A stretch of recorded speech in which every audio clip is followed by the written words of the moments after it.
नमस्कार, मैं हूँ एस्ट्रो वास्तु एक्सपर्ट सावी सिंह और आज हम वापसी आ गए हैं आपके राशिफल के साथ। आज हम बात करने वाले हैं कि धनु राशि वालों के लिए सितंबर का महीना क्या कुछ खास लेकर आ रहा है। तो सितंबर के महीने में स्पेसिफिकली आपके धन के लिहाज से, आपके करियर के लिहाज से, आपके रिलेशनशिप्स, आपके संबंधों के लिहाज से या स्वास्थ्य संबंधित अगर कोई परेशानियां चल रही थी तो क्या उसमें कुछ बदलाव जो है आपको ग्रहों के गोचर और ग्रहों के ट्रांजिट की वजह से देखने को मिलेंगे या नहीं। सबसे पहले हम आपके राशिफल की तो बात करेंगे ही, लेकिन उससे पहले हम इस महीने का पंचांग जान लेते हैं। 7 सितंबर से शुरू हो रहे हैं पितृपक्ष, जो कि 21 सितंबर तक रहने वाले हैं, लेकिन 7 सितंबर को ही इस बारी यानी कि पहले पितृ श्राद्ध के दिन ही चंद्र ग्रहण, जो कि भारत में दृश्य होने वाला है, वो पड़ रहा है। इसी के साथ 22 सितंबर से शुरू हो जाएंगे इस साल के शारदीय नवरात्रे और नवमी तिथि जो है वो 1 अक्टूबर को मनाई जाएगी। इसी के साथ 2 अक्टूबर को पड़ेगा विजयदशमी का महापर्व यानी कि दशहरा का महापर्व। तो इस तरीके से इस महीने में आपको कई सारे जो पर्व हैं वो देखने को मिलने वाले हैं।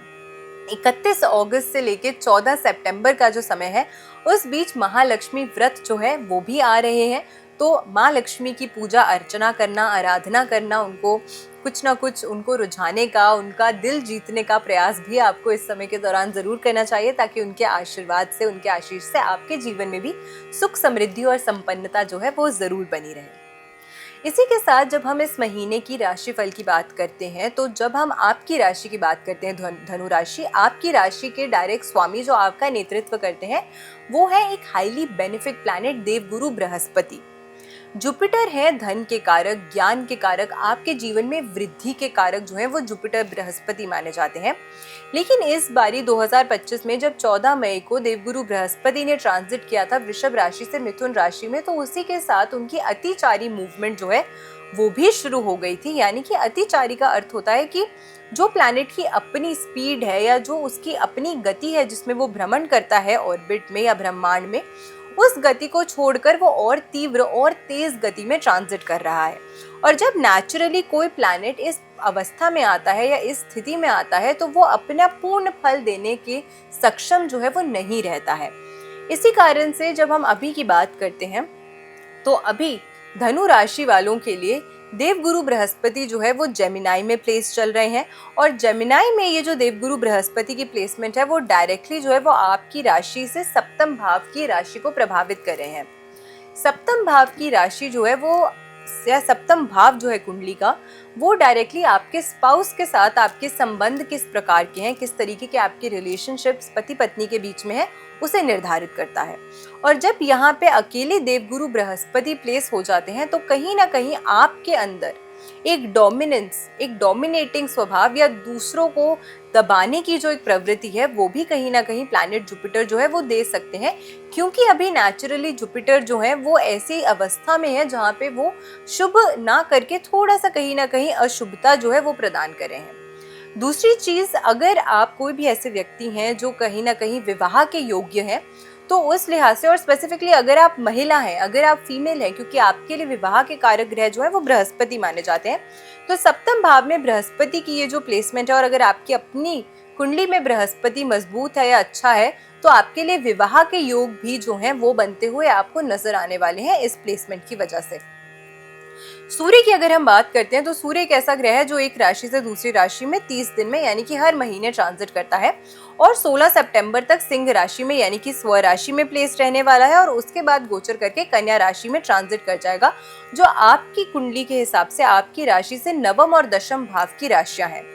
नवम और दशम भाव की राशि में सबसे पहले तो सूर्य की ये जो प्लेसमेंट है ये अच्छे रिजल्ट्स देती है, ये शुभ रिजल्ट्स देती है। एंड स्पेसिफिकली दशम भाव में, नवम भाव में क्योंकि इस समय के दौरान केतु भी प्लेस्ड है, तो केतु की प्लेसमेंट जो है नवम भाव में, वो कहीं ना कहीं हो सकता है कि आपके जीवन में आपका इस समय जो रुझान है वो धार्मिक चीज़ों की तरफ, स्पिरिचुअलिटी की तरफ, रिलीजन की तरफ, आपकी जो इंक्लिनेशन है धार्मिक चीज़ों की तरफ बढ़ती हुई नजर आएगी। कुछ यात्राएं भी आप कर सकते हैं, धर्म से जुड़ी हुई, धार्मिक कार्यों से जुड़ी हुई कुछ यात्राएं आप इस समय के दौरान कर सकते हैं, उसमें आपको अच्छा लाभ मिलेगा।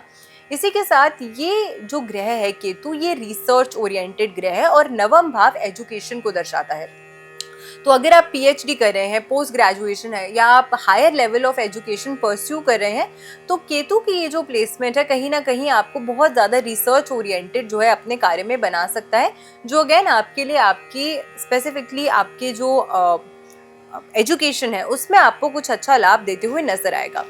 इसी के साथ दशम भाव में, क्योंकि इस भाव में भी सूर्य की जो प्लेसमेंट होती है ये अच्छी मानी जाती है, पॉजिटिव रिजल्ट्स देती है। ये आपके व्यवसाय के क्षेत्र में, आपके बिजनेस में आपको कुछ अच्छी ग्रोथ की अपॉर्चुनिटीज जो है वो डेफिनेटली प्रोवाइड करेगा और कुछ ऐसे लोगों के साथ आपकी मुलाकात करा सकता है जो कि उच्च पद पर बैठे हों और उनकी सहायता से आपको अपने बिजनेस में कुछ अच्छा लाभ मिल सकता है। और इनसे मिलने से ये भी पॉसिबिलिटी है कि आपके खुद के माइंडसेट में कुछ बदलाव आए, कुछ पॉजिटिव चेंजेस आए जो आपको ज़्यादा मोटिवेट करते हुए भी नजर आएंगे। तो इस लिहाज से भी सूर्य की जो प्लेसमेंट है वो आपके लिए फायदेमंद साबित होगी।